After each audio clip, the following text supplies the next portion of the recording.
Hello and welcome to the video. This video is all about these things here. These are the new AOMWAY Commander v1s. They're the updated version of the Commander v1s from AOMWAY that I looked at over 2 years ago.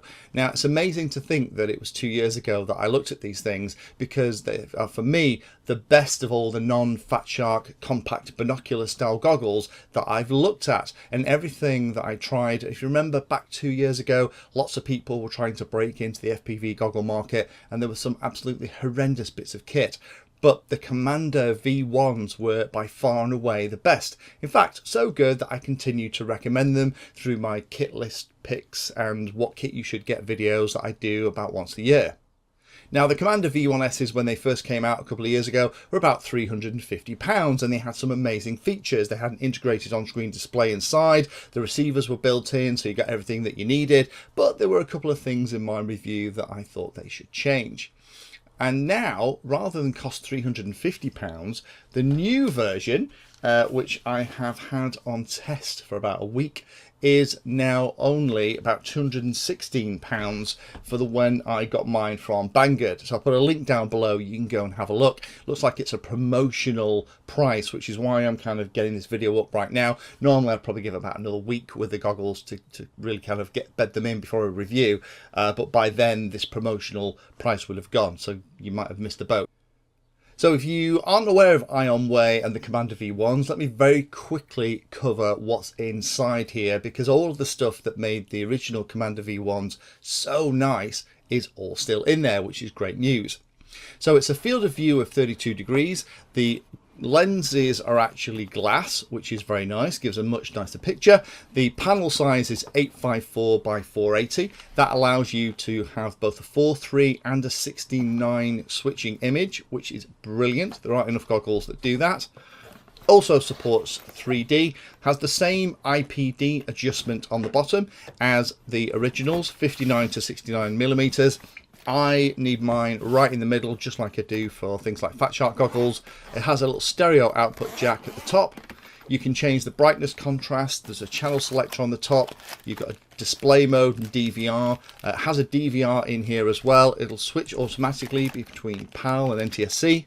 You can watch 720p HDMI video on it while using the C-type port at the bottom. It has room for a head tracker inside, but it doesn't come with one, and the built-in receiver is the thing that's really changed on here. So the things that changed between this and the original one is really in that receiver, where now it's gone from a 4D to a 64 channel receiver, and the firmware's been updated as well, and the case has changed a little bit too.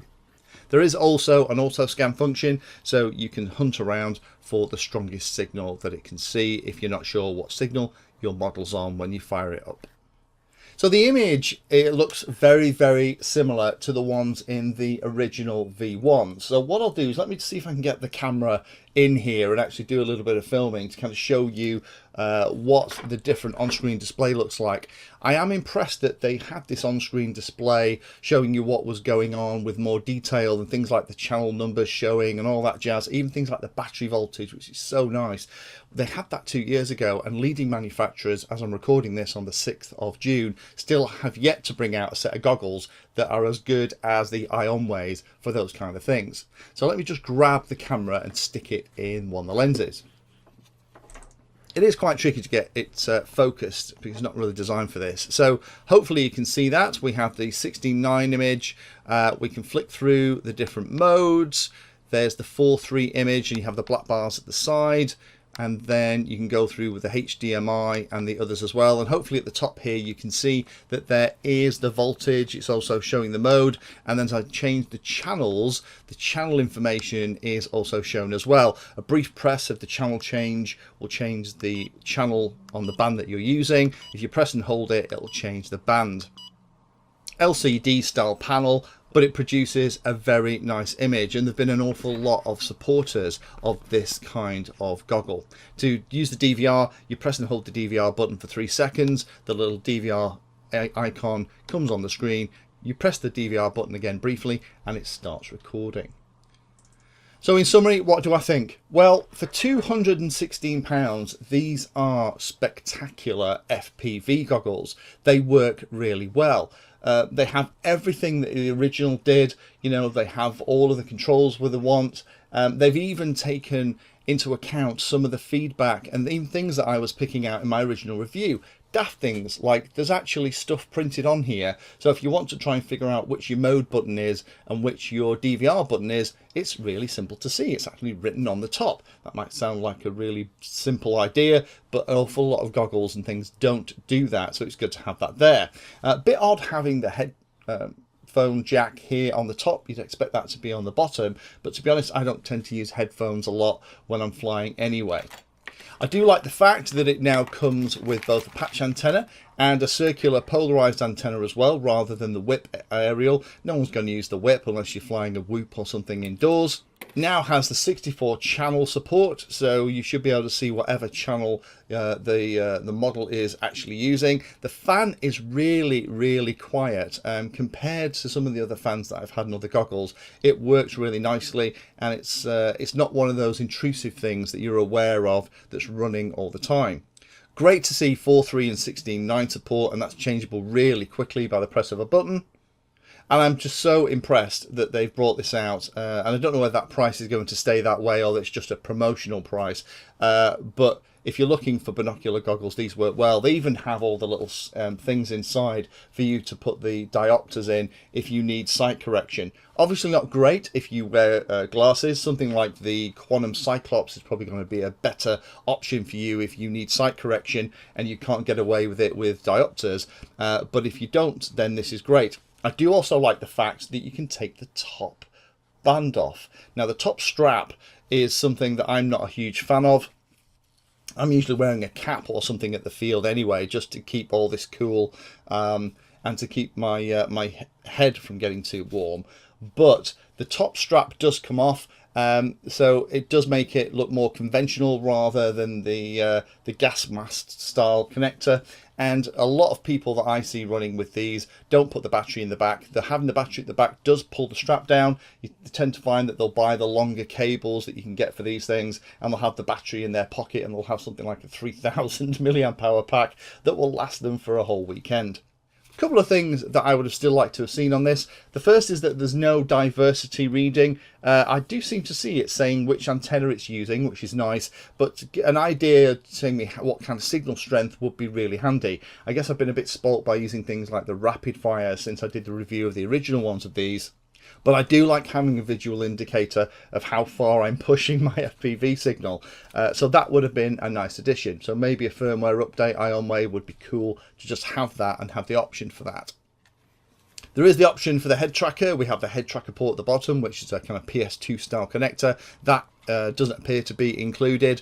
I have a head tracker in a couple of sets of goggles here, so I'm guessing it's a relatively simple job to install it. If I ever get a head tracker and I still have these, I'll pop them in.